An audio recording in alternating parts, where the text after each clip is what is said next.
Olá, tudo bem? Direto ao ponto, uma distinção muito importante a se fazer entre a identidade e a singularidade. A identidade, para mim, é aquilo que te caracteriza, que te individualiza como membro de um determinado grupo. Ser negro, ser nordestino, ser homossexual, ser vegano. Todas são características que ao mesmo tempo individualizam alguém em comparação com quem não partilha dessas características e também inserem a pessoa num determinado grupo. Assim, a identidade de gênero indica o grupo com o qual o sujeito se identifica, quando se leva apenas a sexualidade dele em consideração. Já a singularidade é aquilo que faz com que o indivíduo A não seja apenas um homossexual, um nordestino, mas este homossexual, este nordestino, que é diferente de todos os outros, por mais características em comum que tenha com esses outros. Isso posto, vamos pensar um pouco sobre as redes sociais. Aqui no YouTube, a gente tem um panorama perfeito e quase como que um resumo do que são as redes sociais e de como elas se fazem onipresentes na nossa vida hoje em dia. Com o estímulo do som, da imagem e a certeza de que estamos num grande fast food de conteúdo audiovisual, onde cada um se serve como quer, o YouTube fornece também um palco perfeito para analisarmos o real impacto que as redes têm nas nossas vidas, a nossa dependência delas e, principalmente, nos fornece motivos fartos para nos livrarmos dessa dependência. Assim como o dinheiro serve para pararmos de nos preocupar com o dinheiro, ou a aquisição de uma casa faz com que paremos de procurar um lugar para morar, a exaustão de uma rede social tão popular como esta aqui é um argumento, é um indício de que podemos e devemos superar as redes sociais, colocá-las a nosso serviço como um mero instrumento a mais, não como algo a guiar e acompanhar cada passo da nossa vida. O YouTube e outras redes assemelhadas abre ao sujeito uma possibilidade de expressão, de autoexpressão, que nunca existiu antes, devido a seu tamanho e a sua natureza genuinamente democrática, sendo um fenômeno até agora inaudito, já que as formas populares de expressão, as artes, os livros, sempre estiveram relegadas a um número reduzido de pessoas. Sendo a rede social uma terra de ninguém, no sentido de estar aberta a qualquer um, não existe nenhum impedimento para que quem quer que seja, quem quer que tenha algo a dizer, algo a mostrar, se apresente ao mundo e com a ajuda da sorte e do algoritmo, angarie uma quantidade de seguidores que nem os maiores escritores e artistas jamais tiveram. Isso, a princípio, é algo bom, porque nos liberta daquela velha mania de só nos fiarmos naquele reduzido grupo de especialistas, de autoridades, experts de sempre, e afinal percebermos que todos nós temos a possibilidade de conhecer, aprender, ensinar o que nós sabemos e até, às vezes, demonstrar um conhecimento que ninguém suspeitaria.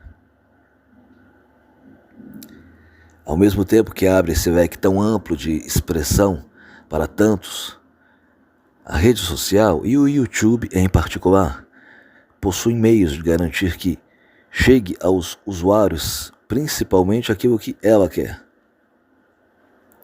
O aspecto democrático do espaço virtual se torna questionável quando entendemos que alguns têm muito mais chances de se tornarem populares de chegarem aos demais, angariar popularidade do que outros. Por que isso? Basicamente, sem apelar para teorias da conspiração, porque não existe almoço grátis. As redes sociais são, sim, abertas a todos, mas não podem privilegiar todos ao mesmo tempo. Apenas aqueles que trazem um retorno a elas. Então, necessariamente, o algoritmo existe para fazer com que conteúdos rentáveis, ou seja, que possam gerar muito tráfego, muito engajamento, sejam favorecidos. Não se trata de uma conspiração do Google contra você e seu canal que não cresce nunca. Trata-se pura e simplesmente de uma lógica de mercado. Sim, isso mesmo. Caso você não tenha se dado conta ainda, nas redes sociais você está no mercado. Bem-vindo ao capitalismo. Você e o seu conteúdo nesse mercado necessariamente passa por um processo valorativo. Ou você ajuda a movimentar essa área da economia, ou ela vai te jogar, ou te deixar na sarjeta. Essa ligação inquebrantável entre o espaço virtual e o bom e velho mercado compromete a qualidade e a espontaneidade do que encontramos na internet? Ou é um detalhe de somenos importância? Afinal, como eu já disse, a vantagem desse espaço é inquestionável. Retomando meu ponto inicial, uma coisa que nossos dias têm em alta conta é essa valorização da identidade.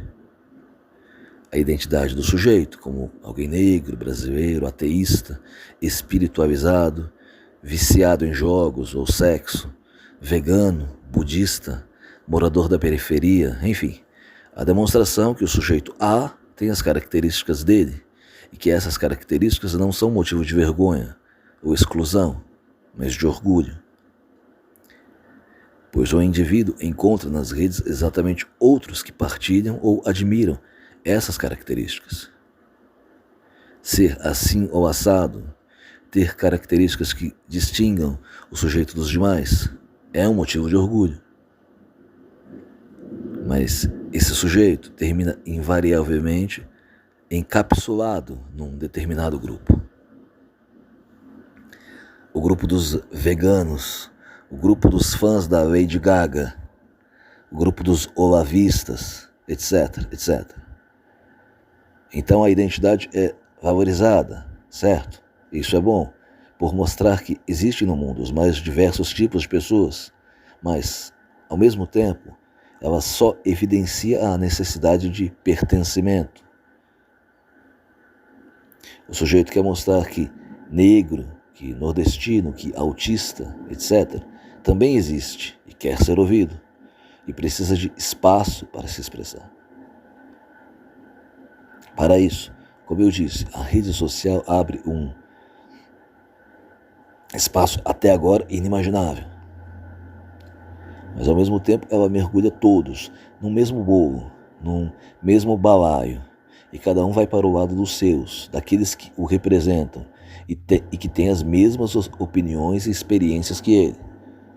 Ou seja, a mesma rede social que permite o contato com todo tipo de identidade, de individualidade, também te convida e te instiga a te limitar a exatamente o mesmo grupo de pessoas a que você se liga no mundo real. O algoritmo não funciona aleatoriamente. O sujeito o coloca para funcionar. E o que a absoluta maioria dos usuários fazem com ele? Claro, o colocam a serviço de seu conceito de identidade. Então, acaba que mesmo com essa profusão de conteúdo, de pontos de vista, de experiências, acabamos buscando e recebendo apenas um eco das ideias que já temos.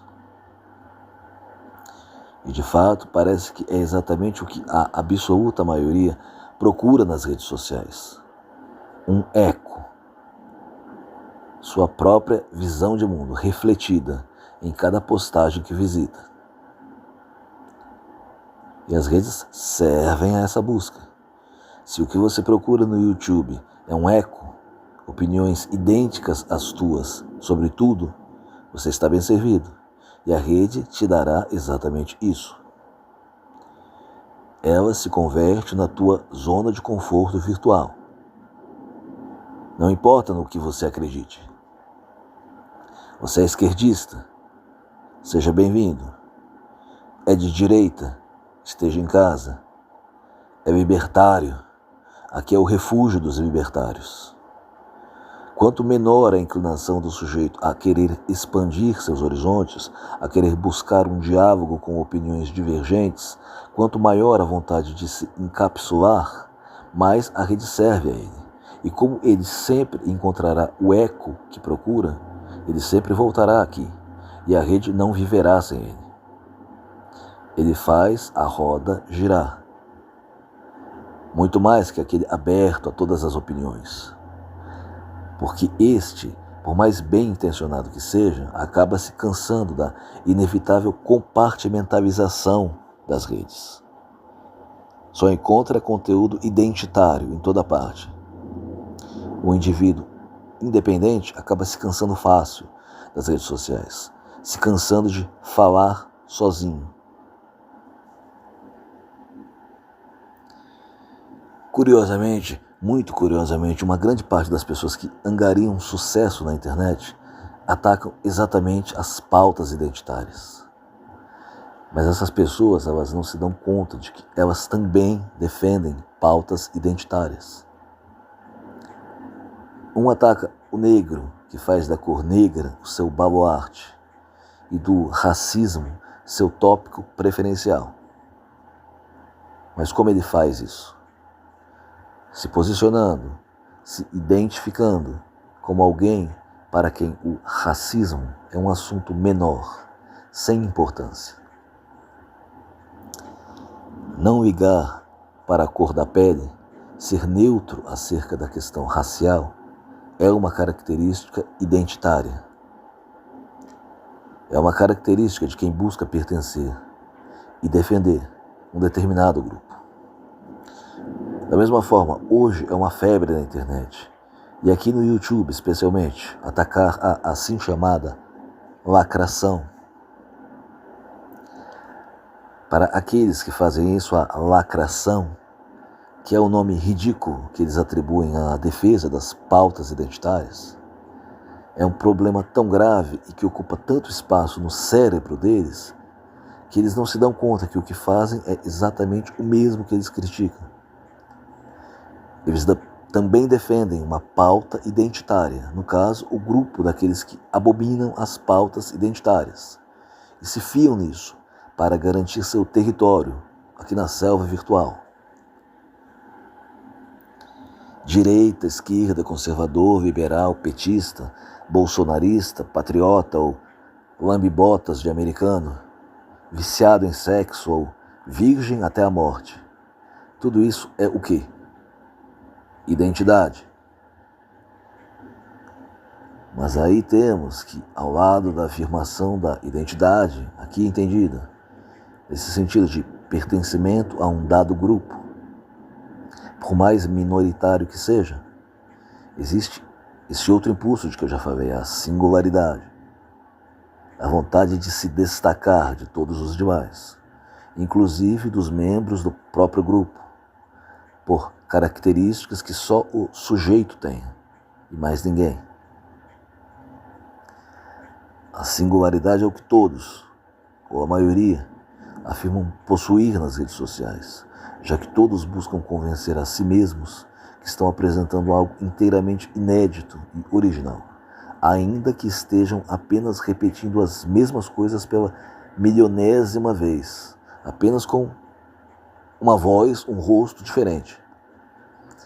Porque, de fato, mesmo que o influencer tenha, de fato, ideias próprias, um conhecimento amplo do assunto que aborda, a própria natureza das redes, a necessidade de se destacar, angariar seguidores e, principalmente, mantê-los, acaba reproduzindo na escala virtual o que já acontece com ela na vida real. Limitar-se a um grupo restrito, a uma tribo, ainda que essa tribo não se componha de 40, mas de 40 milhões de pessoas. Ainda é uma tribo. O número só é infinitamente maior que a tribo da vida real do sujeito, porque ele agora está se expressando com um megafone de alcance 1000 vezes maior que sua voz natural. Se no dia a dia, sem redes sociais, nós nos cercávamos só daqueles que nos faziam sentir confortáveis, daqueles que davam tapinhas nas nossas costas, no ambiente virtual acabamos tentando fugir disso, mas caindo na mesma coisa. O sujeito percebe que é muito mais vantajoso se ater a determinado grupo e a determinado posicionamento do que, de fato, defender ideias fora da caixa. O número de seguidores fiéis que angaria é muito maior quando ele funciona como eco, ainda que não esteja falando ou compartilhando aquilo que realmente acredita, ou que quisesse dizer. Ele joga o jogo, e o resultado é que, com a absoluta maioria pensando e agindo assim, as redes sociais se tornam uma versão em escala macro da praça pública, onde cada um está num lado conversando com o seu estreito grupo de amigos, mas ninguém entende o que o outro está dizendo, pelo excesso de barulho, e por chegar à conclusão que nem vale a pena tentar. O número de seguidores, que nas redes é a medida oficial de popularidade, o critério para saber se um conteúdo qualquer vale a pena ou não, na verdade é ilusório, porque nem 10% dos que te seguem são efetivamente consumidores do teu produto. Sim, é isso que você vende nas redes, um produto, ainda que esse produto seja você. Então, na verdade, você está sempre falando para um grupo reduzido, mesmo que tenha milhões de fãs. E ao menor sinal de descontentamento, de pisar fora da linha, o teu suposto seguidor te abandona e foge para teu vizinho que pareça funcionar melhor como eco das ideias dele. Ou seja, ele te cancela. Mas a pergunta surge de novo, e a singularidade? Não existe essa coisa de cada um ser único, de cada um ser original, de cada um expressar suas ideias de modo absolutamente particular, único? Eu diria que cada um efetivamente tem essa capacidade, essa possibilidade, mas se compraz, se limita a ser igual. Então a singularidade acaba se resumindo a um corte de cabelo, a uma postura mais ou menos agressiva, a um linguajar mais popularesco ou mais rebuscado. Porque, na essência, o que o sujeito acaba fazendo é repetir as mesmíssimas coisas que outros repetem pela enésima vez. Assim como numa assembleia de condomínio, todos parecem ter direito de opinião, mas acaba prevalecendo a opinião de 2 ou 3 que gritam mais alto. Nas redes sociais você precisa gritar alto para ser ouvido, mas enquanto grita, percebe que os outros ao teu redor querem ouvir o que eles querem ouvir, e aí passa a só jogar para a plateia. Em outras palavras, a ser mais do mesmo. Isso explica o conteúdo extremamente repetitivo que as redes privilegiam, de forma que, se você viu um vídeo qualquer sobre um dado assunto, já viu todos. E se você encontra um vídeo qualquer sobre, digamos, violência policial, dependendo do canal, você já sabe exatamente tudo que você vai ler nos comentários. O ato de ler em si é supérfluo, pois não traz qualquer questionamento ou nenhuma possibilidade de diálogo. Apenas as mesmas opiniões de sempre, repetidas mecanicamente. Com o advento da inteligência artificial, que agora cria vídeos com voz e imagens perfeitas, isso fica ainda pior, porque a IA nada mais faz que reproduzir em escala industrial o que os criadores de conteúdo já faziam sem ela, ou seja, replicar as mesmas e velhas opiniões de sempre. desta vez com imagem em alta definição, para tornar o consumo do prato requentado mais atrativo. Por que os vídeos criados por IA soam tão artificiais e genéricos? Porque de fato são. Porque eles simplesmente reproduzem o básico do senso comum, como se estivessem desvelando o segredo da sabedoria universal. O que fica evidente pelo fato de que o número de pensadores, de referências, de figuras de autoridade citadas nestes vídeos ser bem reduzido. São apenas uma dúzia de nomes que são trazidas para a discussão, o que talvez não fosse tão ruim se os aspectos do pensamento, das ideias desses poucos caras abordados não fossem os mais superficiais e os mais óbvios possíveis. Será que Nietzsche conseguiria imaginar que um dia ele viraria um guru de autoajuda nas redes sociais? Imagine o horror dele ao perceber que, além de não aprender nada do que ele tinha a ensinar, as pessoas ainda ficam replicando as frases mais polêmicas dele e refletidamente, exatamente como o rebanho sem cérebro que ele acusava os homens de sua época de serem. E tirando Nietzsche, Schopenhauer, Jung, Carl Sagan, Olavo de Carvalho e alguns poucos outros, seria interessante pelo menos se todos os tipos de pensadores, de filósofos ou escritores tivessem o mesmo destaque. Mas a questão é que são sempre os mesmos, as mesmas ideias, repetidas à exaustão, e o sujeito não se dá conta que seu conteúdo não tem a mínima originalidade. E é exatamente o tipo de conteúdo que robôs criariam e consumiriam. É óbvio que os canais de IA seguem as regras de mercado aplicáveis às redes sociais. Criar um produto rentável. Dar o que o povo pede. E eles conseguem replicar perfeitamente uma mentalidade de rebanho, mesmo quando parecem ir na contracorrente de tudo.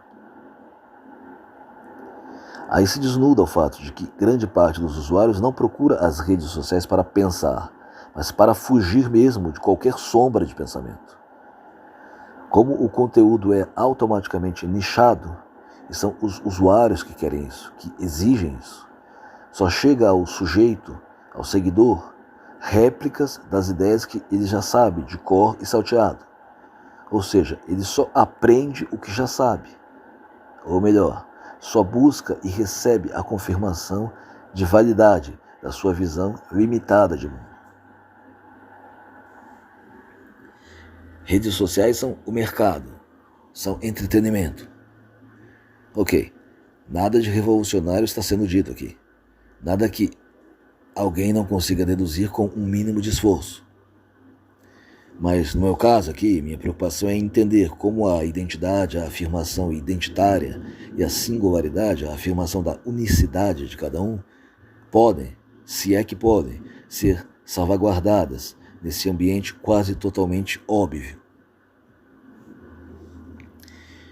Isso não é uma crítica nihilista às redes sociais, especialmente aqui numa rede social, como o YouTube.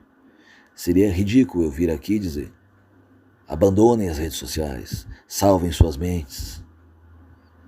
Eu uso redes sociais, não pretendo deixar de usá-las, mas assim como qualquer coisa, qualquer ideia exterior a mim, o ambiente virtual busca, quer me dominar, quer se tornar uma ideia fixa na minha cabeça.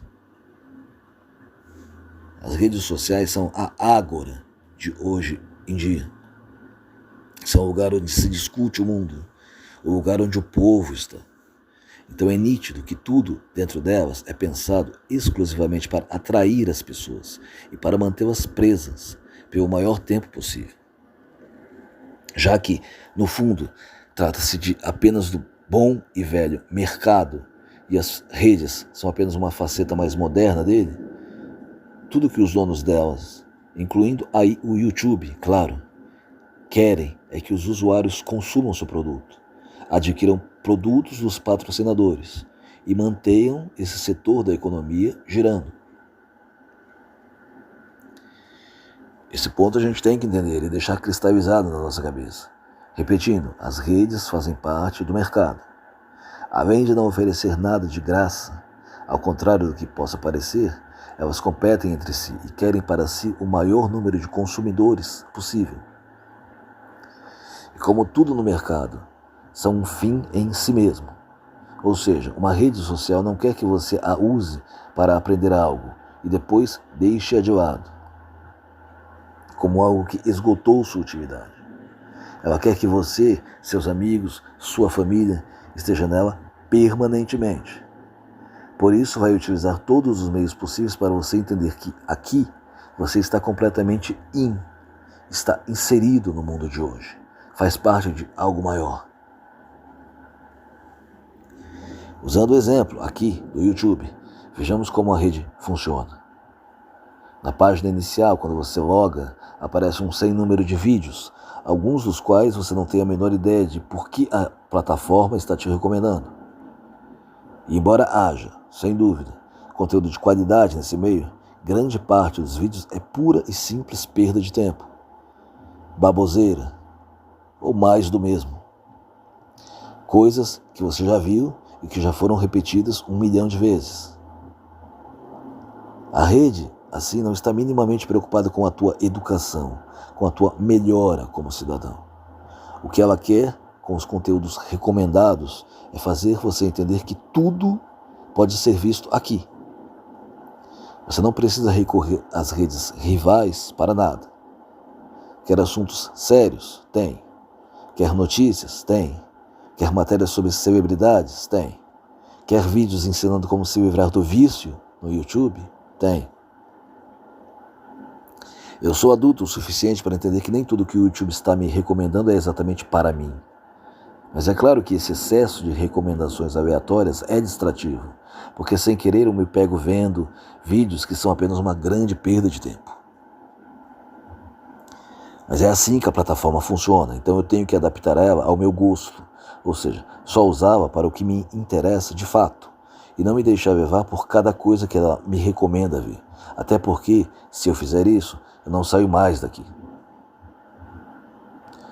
E se a gente quiser fazer uma análise crítica dos males das redes sociais, inclusive o YouTube, mas sempre de modo racional, sem alarmismo desnecessário, apenas tentando entender o que se passa nelas e como não deixar a mente ser afetada. Porque o maior patrimônio do indivíduo é sua mente. E esse excesso de estímulos da internet e das redes não pode deixar de ter um efeito sobre essa mente. Mas, por experiência própria, eu sei que nós só nos deixamos levar pelas redes porque nós queremos.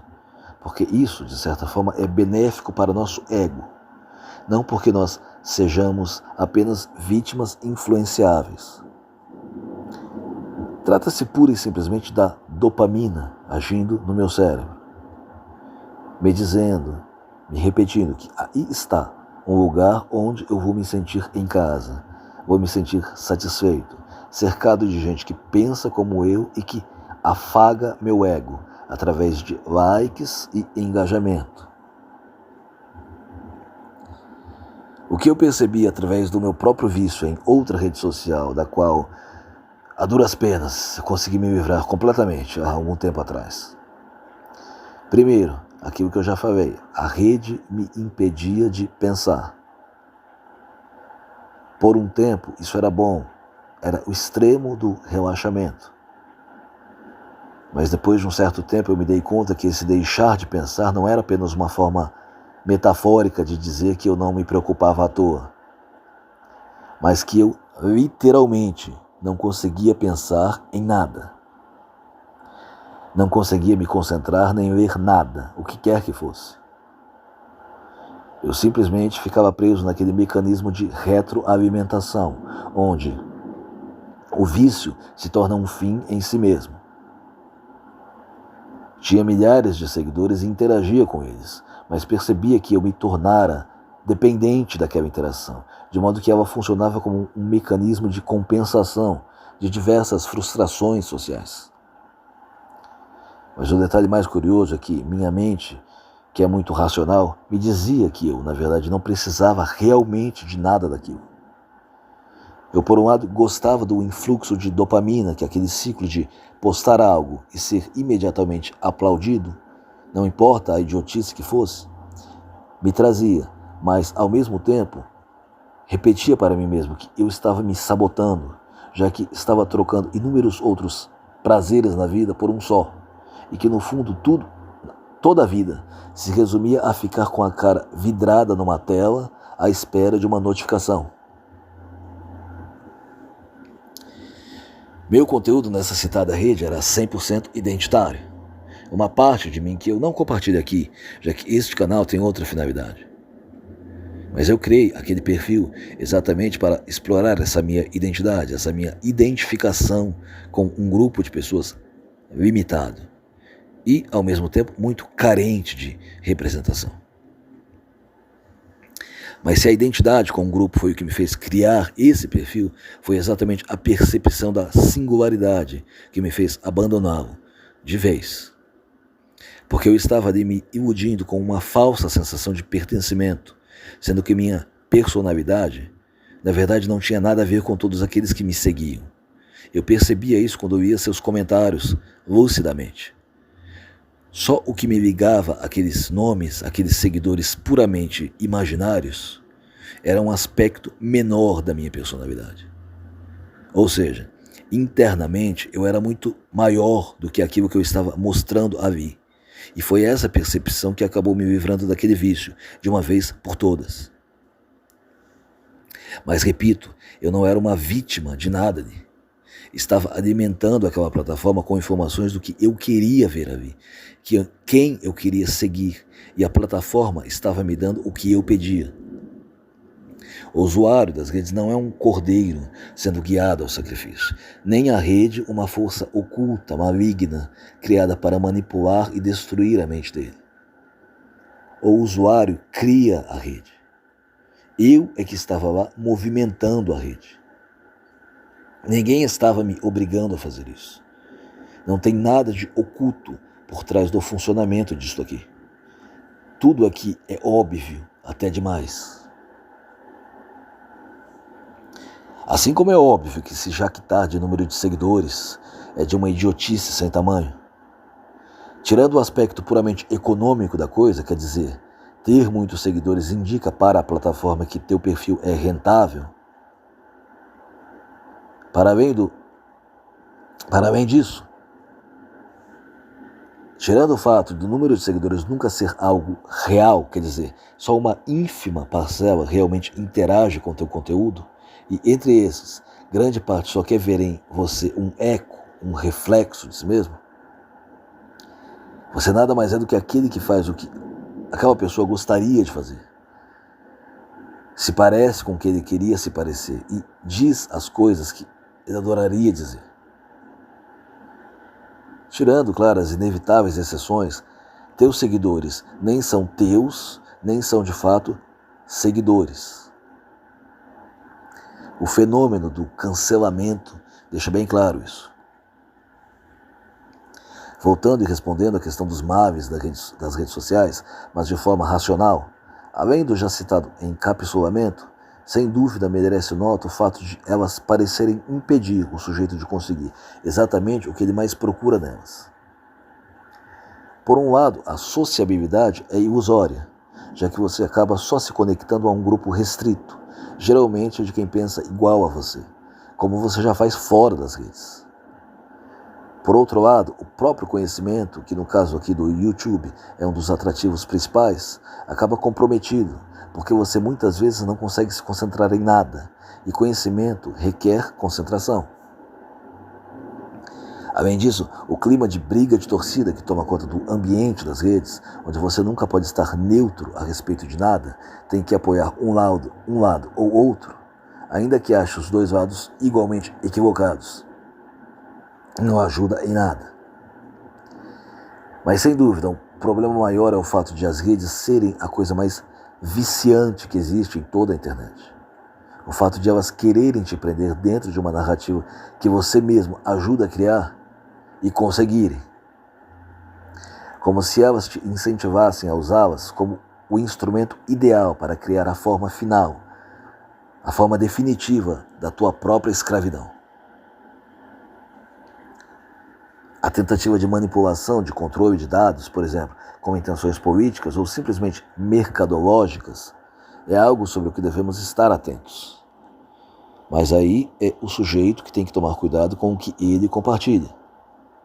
Se ele expuser toda a sua vida, tudo sobre si mesmo na rede, o que ela entende é que tudo sobre ele pode ser compartilhado, que ele não se importa com isso. É preciso sempre guardar na mente, são os usuários que fazem as redes. Sem eles, elas não existiriam. O indivíduo tem que saber que aqui, praticamente, ninguém é amigo dele de verdade. Os seguidores são anônimos que, em geral, te abandonam na primeira vez que você disser algo que eles não gostem. Então, aqui eu tenho que me proteger. O meu perfil identitário, que eu mencionei, era anônimo. E aqui mesmo, eu exponho pouquíssimo de mim mesmo. Sou eu que tenho que ter esse cuidado. A rede não vai ter esse cuidado por mim. Enfim, a solução não é abandonar as redes sociais porque os aspectos positivos delas ainda estão aí, e são vários. E eu incluo nisso a própria questão da identidade e da singularidade, mas desta vez não no sentido da busca irrefreada pelos seguidores, por engajamento de gente que concorde e reflita minhas opiniões, mas no sentido puro e simples de termos aqui representadas todas as opiniões, todos os pontos de vista imagináveis. Veja que há duas formas de encarar essa questão. Se por um lado o conteúdo identitário limita e encapsula o indivíduo, por outro, ele nos força, pelo menos os sujeitos razoáveis, a entender que a diversidade no mundo é uma realidade, que existem no mundo as pessoas as mais diversas e que todas querem respeito e têm justificativas para ser como são. O problema é quando elas mesmas se limitam a isso. O problema é elas não serem capazes de encontrar um ponto de equilíbrio. Esse meu ponto de vista é de alguém, acima de tudo, tolerante com os demais. Claro está que, para grande parte, só sua pauta, sua identidade importa. As demais que se danem. Por outro lado, a questão da singularidade. Para além de reconhecermos e aceitarmos a existência de tantas pessoas e grupos diferentes, o mais fascinante realmente é tentar encontrar indivíduos realmente únicos. Indivíduos que, de fato, tenham algo a dizer e a mostrar. Eles existem, estão por aqui. São eles que criam conteúdo interessante. São eles que tiram o ambiente virtual do marasmo. São eles que se recusam a ser mais do mesmo, só atrás de likes e visualizações. O algoritmo pode não privilegiar essas pessoas em nada, mas elas estão por aqui. E só elas já fazem com que as redes sociais não sejam uma monumental perda de tempo.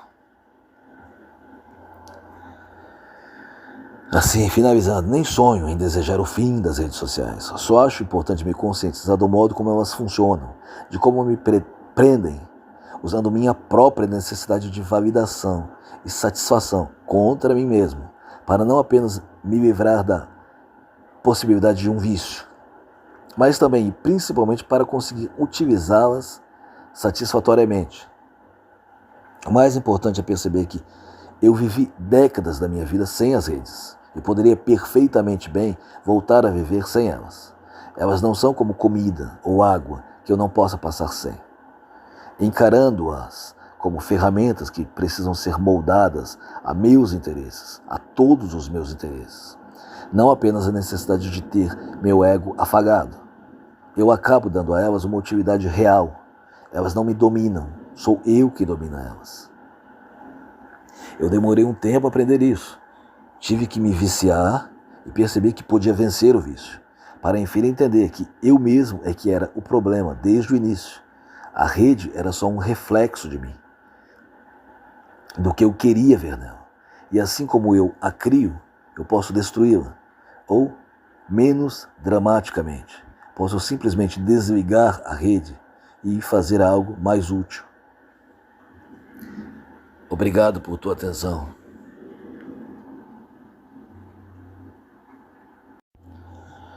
Olá, tudo bem?